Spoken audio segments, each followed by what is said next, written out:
Gazprom have sponsored another Brilliancy prize, this time for the best game played in the World Youth Championships, organised online by FIDE in December. And I've been asked to be one of the judges.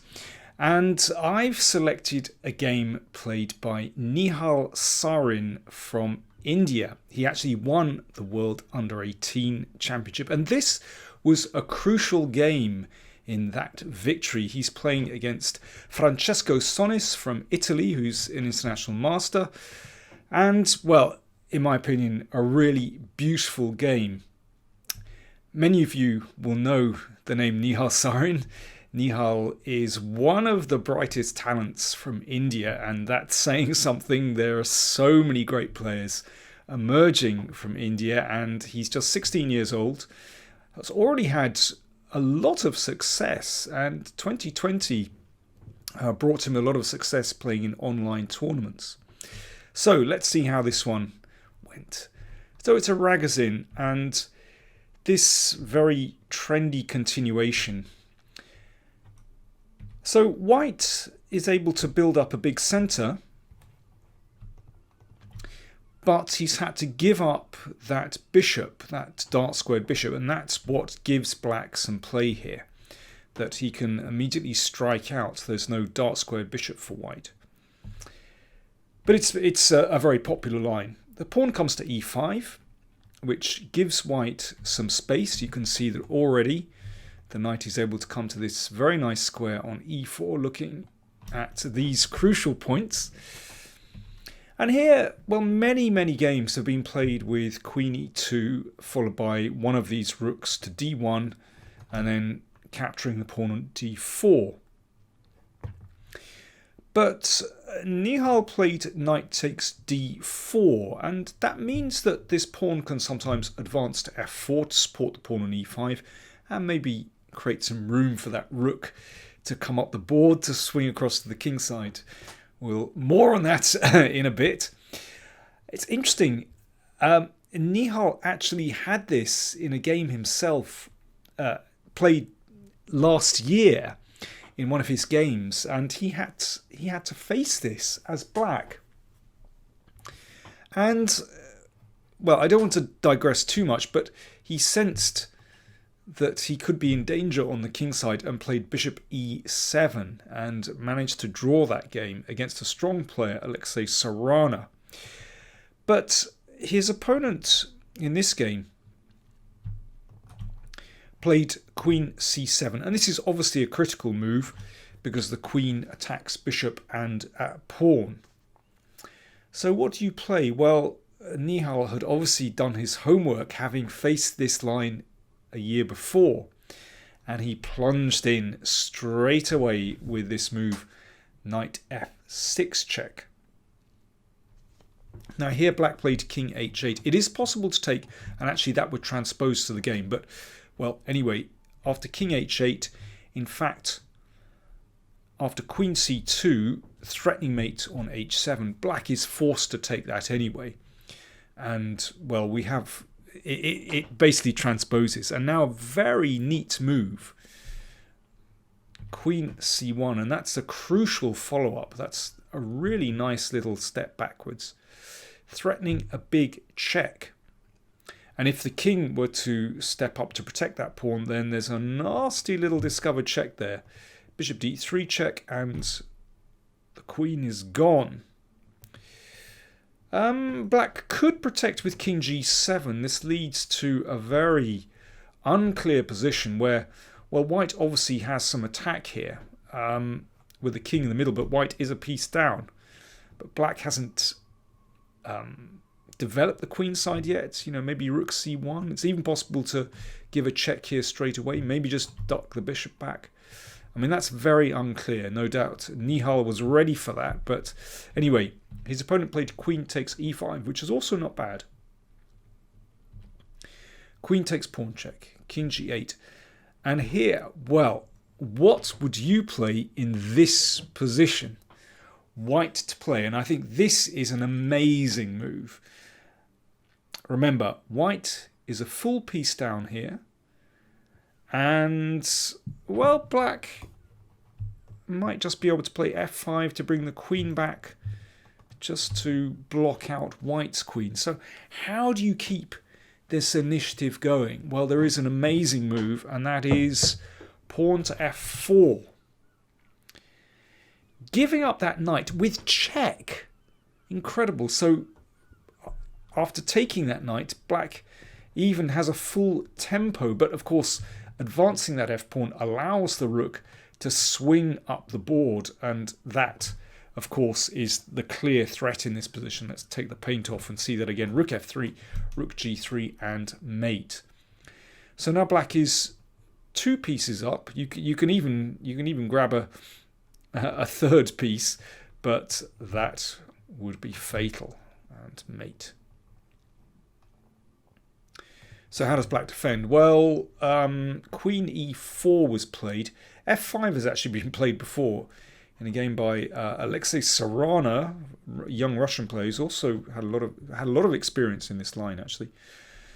But after f5, rook f3 would come anyway, and black has to give up the queen. So queen e4 played, and that's a reasonable move. So that defends against the mate, but black loses the queen. But it's still not so clear because black has 2 minor pieces and a rook against the queen. So white has to keep this initiative going. Otherwise, if black consolidates, then actually he will have a material advantage. So it's still quite a tricky position.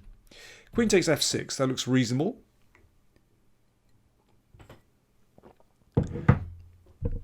Bishop e7. And the queen comes back to h6. So, there could be threats to advance this pawn.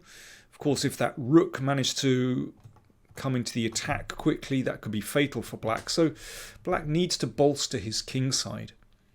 So that's why bishop f8 was played, and then bishop g7. Fine.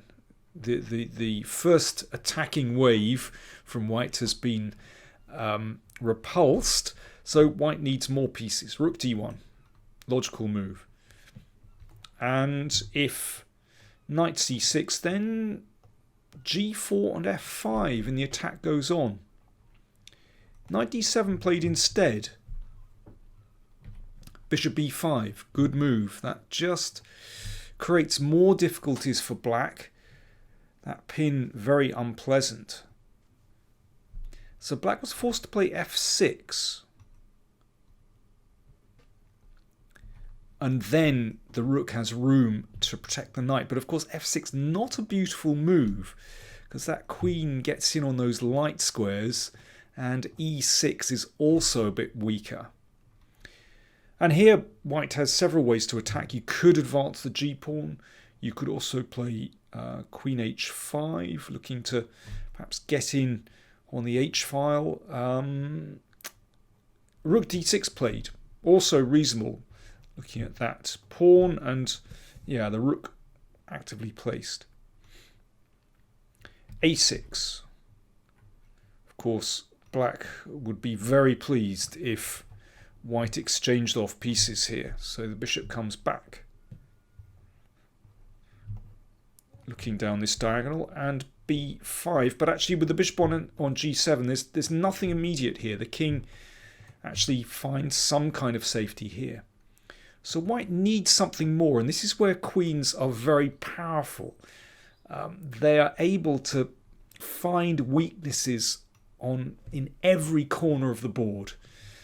Queen e4, so that the queen nudges back and looks at the rook in the corner, but also looks at that weak pawn on e6. Not only that, after the rook comes up, then you notice there are a lot of loose pieces here. And queens are very good at exploiting those loose pieces. Anyway, first things first, rook takes e6. So white is getting closer to the king, or closer to opening up the king. That diagonal now open.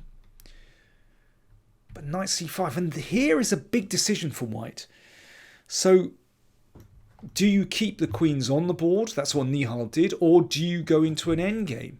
So you could play rook takes here. And then we get an endgame where white has rook and 2 pawns against bishop and knight. And the rook is beautifully stationed here on the 7th rank. It means the king can't come into the game. I mean, it's really hard to say which is the better continuation for white there. But that was a tempting option for white. But I can understand why Nihal wanted to keep the queens on the board. I think in practical terms, it's a much better decision. As I said, queens are very good at seeking out weaknesses in the enemy position. And rook c6 hits bishop and knight. So black has to interpose with the rook. Rooks are exchanged, and then bishop f5. And here black played bishop b7. I think he was probably looking to try and get some counterplay against the g2 pawn, but it's a mistake. I think exchanging is a practical move, and then king e7, and then knight e6. You can see that black's pieces have found some kind of security. This knight protects the rook and the bishop. The king protects the knight. So who's better here? Well, I think white is still better. I think white still has practical chances. But, perhaps that king could march up the board, on a really good day. It might be able to get in on g6. That bishop is a terrible piece on g7. And that queen perhaps has the option to hit the pawn on a6. If that one dropped, that would be even worse. But black is solid, so who knows? I think that's definitely black's best option, but still difficult to defend. Bishop b7 played instead, and that was not a good decision, because after b4, the knight is driven away and the bishop comes to e6, and that is fatal. Then the queen gets in, and that bishop drops. So the game finished like this. I mean, black really doesn't have a good defense at this moment. Queen takes bishop check, and now white is just mopping up. Queen against rook and bishop anyway must be good for the queen, and with these 3 extra pawns on the king side, it's all over. The game ended like this. So the queen just hanging back, preventing black's rook coming to the 2nd rank. And now the king moves to the side, just stepping out of that diagonal. And now it's time to advance the kingside pawns. g5.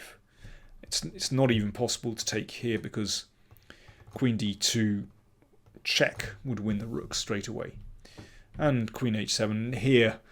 Well, Sonis had enough, understandably, because that g pawn is going to go through.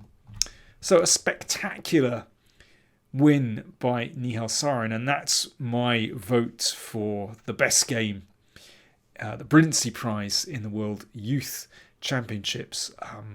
I think the decision will be made in a week or so's time. I'll let you know what happened. But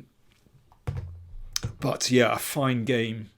Great sacrifice with knight f6. But I suppose knight f6 is a very typical kind of sacrifice, but I think it's the moves afterwards that I found very, very impressive.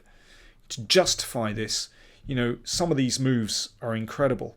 Queen c1 is a very subtle move, and then this move f4 is quite extraordinary. Just going for the initiative at all costs. And then, well, Nihal played the attack very well after that as well. Thanks for watching.